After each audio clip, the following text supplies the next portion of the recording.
Bismillahirrahmanirrahim.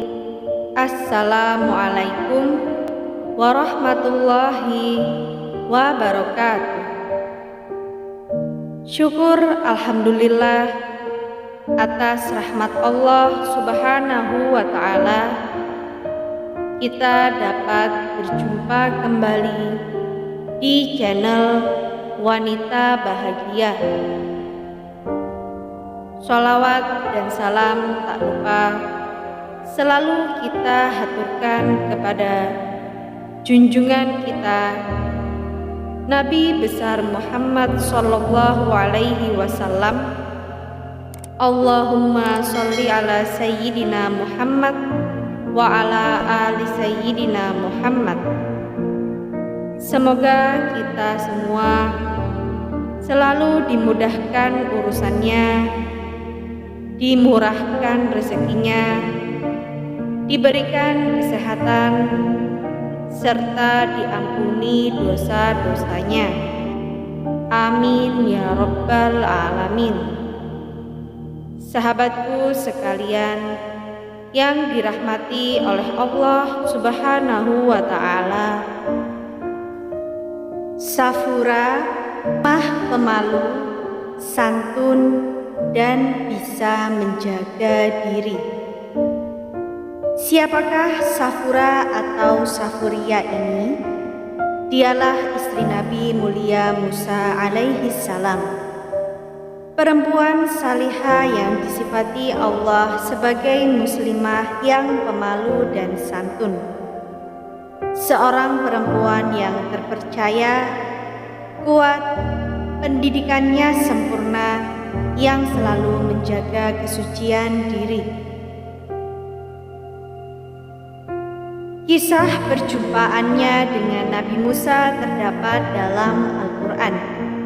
Al-Karim menggambar kisah keduanya dalam Quran surat Al-Qasas ayat 23-24. Allah Azza wa Jalla berfirman yang berbunyi, dan tatkala ia sampai di sumber air negeri Madian, ia menjumpai di sana sekumpulan orang yang sedang meminumkan ternaknya. Dan ia menjumpai di belakang orang banyak itu dua orang wanita yang sedang menghambat ternaknya. Musa berkata, "Apa maksudmu dengan berbuat begitu?" Kedua wanita itu menjawab, "Kami tidak dapat meminumkan ternak kami sebelum pengembala-pengembala itu memulangkan ternaknya. Sedang bapak kami adalah orang tua yang telah lanjut umurnya." Surat Al-Qasas ayat 23. Dalam surat Al-Qasas ayat 24 berbunyi, maka Musa memberi minum ternak itu untuk menolong keduanya. Kemudian dia kembali ke tempat yang teduh lalu berdoa, "Ya Tuhanku, sesungguhnya aku sangat memerlukan sesuatu kebaikan yang Engkau turunkan kepadaku." Dikisahkan di suatu masa di negeri Madian, dua wanita tengah menambatkan ternak mereka.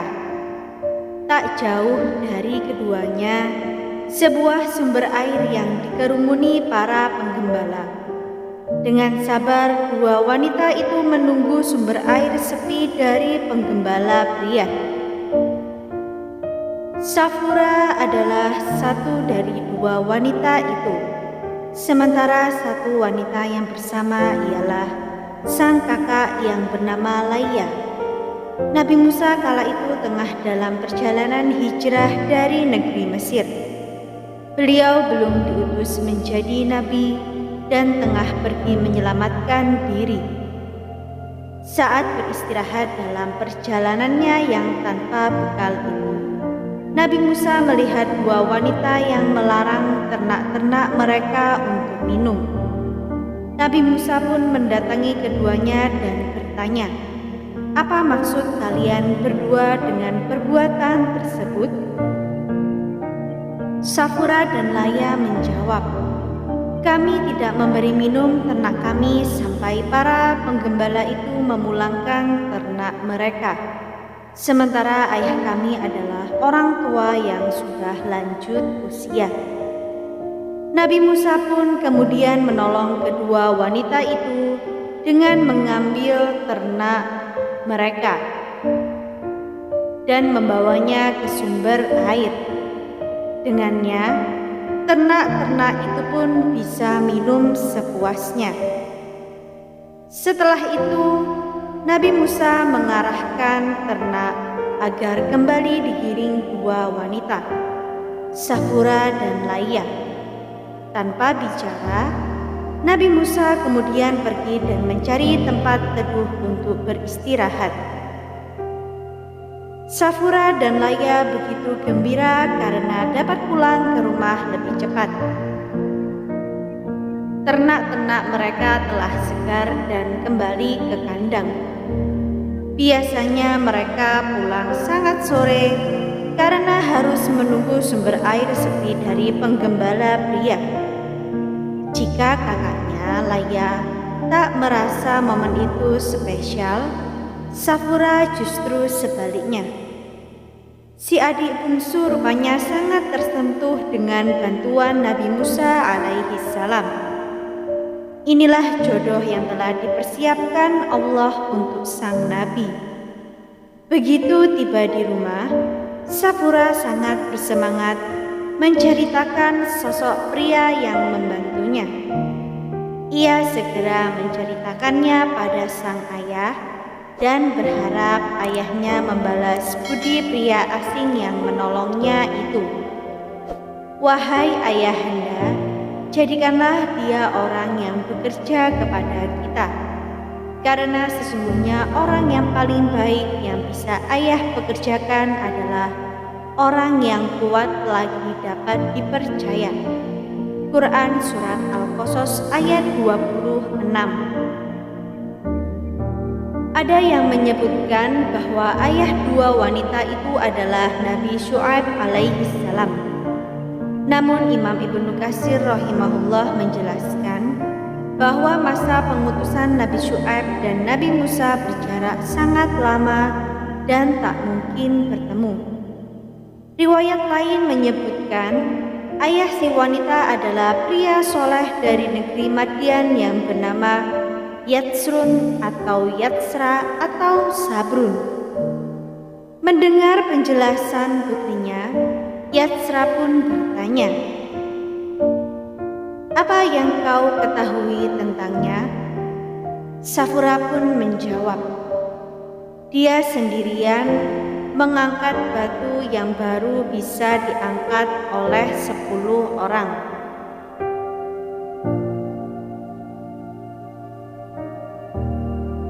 Saat berada di sumber air tadi, Nabi Musa memang sempat mengangkat batu yang menutup mata air. Batu itu sangat besar hingga orang-orang tak sanggup mengangkatnya. Namun Nabi Musa dengan mudahnya memindahkan batu besar itu. Ternyata saat itu Shafura melihatnya. Ayahnya pun setuju untuk memperkerjakan Musa. Ia kemudian meminta Shafura untuk memanggil si pria penolong yang dimaksud putrinya. Shafura bergegas mencari pria yang tadi menolongnya dan membuatnya terpesona. Ketika di hadapan Nabi Musa, Shafura pun berjalan malu-malu dan wajah dengan lengan jubahnya. Kisah cinta dan pernikahan Shafura. Berjalanlah Shafura dan Musa ke rumah Yatsra. Jarak antara mata air dan rumahnya sekitar 3 mil.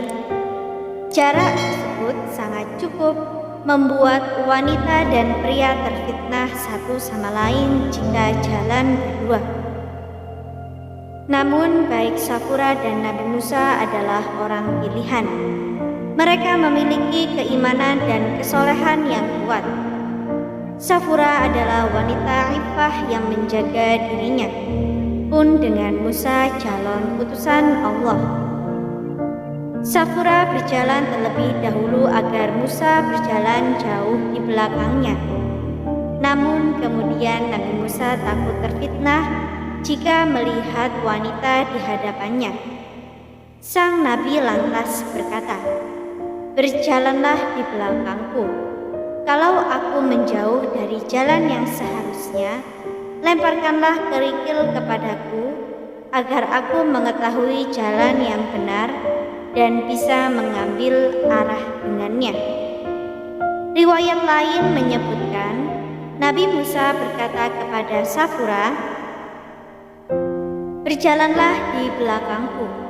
Aku ini laki-laki Ibrani, tidak boleh menatap bagian belakang perempuan. Tunjukkan kepadaku jalan ke kanan atau ke kiri." Demikianlah keduanya berjalan tanpa berduaan dan jauh dari fitnah, hingga tiba di tempat tujuan.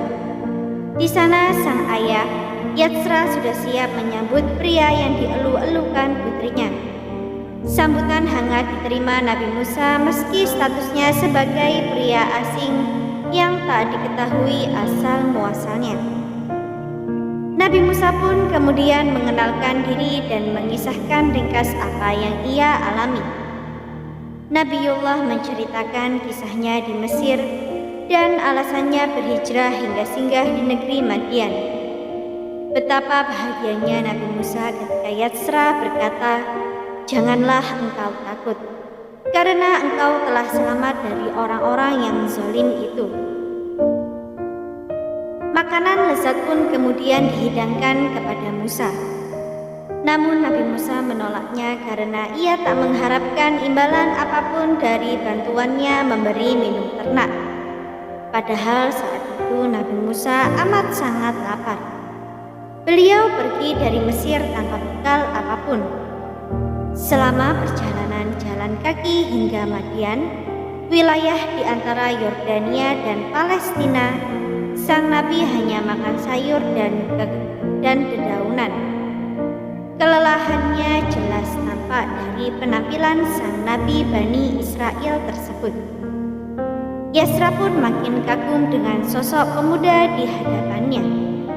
Ia pun berkata kepada Musa bahwa hidangan tersebut bukanlah upah, melainkan jamuan untuk memuliakan tamu. Nabi Musa pun akhirnya bersedia menyantap jamuan yang dihidangkan.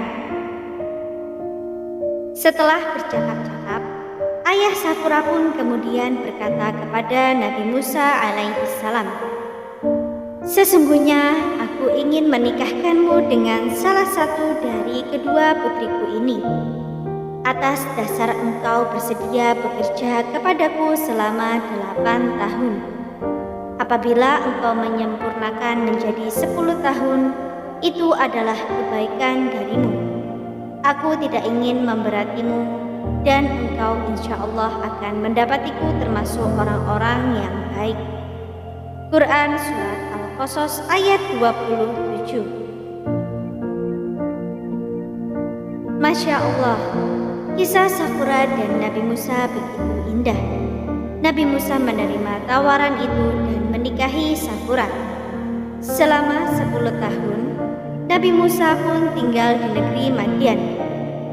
Keduanya hidup bahagia dan dikaruniai keturunan. Pakaian malu. Dari kisah itu sangat jelas bahwa Safura adalah perempuan yang dipuji Allah Ta'ala dengan sifat malu dan selalu menjaga dirinya atau iffah. Safura menjadikan sifat malu sebagai pakaian yang ia kenakan dan ia berhias dengannya, agar sifat malu menjadi identitas dirinya. Firman Allah Ta'ala dalam Quran Surat Qasas ayat 25 berbunyi, "Kemudian datanglah kepada Musa salah seorang dari kedua wanita itu berjalan kemalu-maluan. Ia berkata, 'Sesungguhnya bapakku memanggil kamu agar ia memberikan balasan terhadap kebaikanmu memberi minum ternak kami.'" Abu As-Su'ud rahimahullah berkata tentang makna jalannya wanita di ayat tersebut di tafsirnya, wanita tersebut berjalan dengan tidak berjingkrak-jingkrak. Ibnu Katsir rahimahullah berkata, menukil dari Umar bin Khattab radhiyallahu an dengan sanad sahihnya yang berkata, sesungguhnya Safura menutup wajahnya dengan pakaian karena sangat malu, karena ketika itu menutup wajah tidak diwajibkan kepadanya. Dari perkataan pun, Safura tampil dengan penuh santun, bersih, jelas, dan tanpa ragu. Ketika membawa undangan dari ayahnya kepada Musa alaihi salam, Safura menyampaikannya dengan bahasa yang sangat singkat. Ia wanita terpercaya dalam menjalankan apa yang diperintahkan ayahnya. Ini bukti bahwa fitrahnya bersih dan pendidikannya lurus. Safura juga wanita yang terpercaya dan tangguh, tidak goyah ketika bertemu Musa alaihi salam, karena ia yakin bahwa dirinya suci bersih. Ia berbicara seperlunya, tidak kurang dan tidak berlebihan. Ini juga menunjukkan bahwa pendidikan dirinya betul-betul sempurna dan etikanya bersih. Semoga apa yang kami sampaikan kali ini bermanfaat untuk kita semua dan menjadi ladang pahala. Jangan lupa untuk menekan tombol like dan subscribe, dan juga nyalakan lonceng notifikasinya agar Anda tidak ketinggalan video terbaru dari Wanita Bahagia. Sampai jumpa di video kami selanjutnya. Sekian dan terima kasih banyak. Wassalamualaikum warahmatullahi wabarakatuh.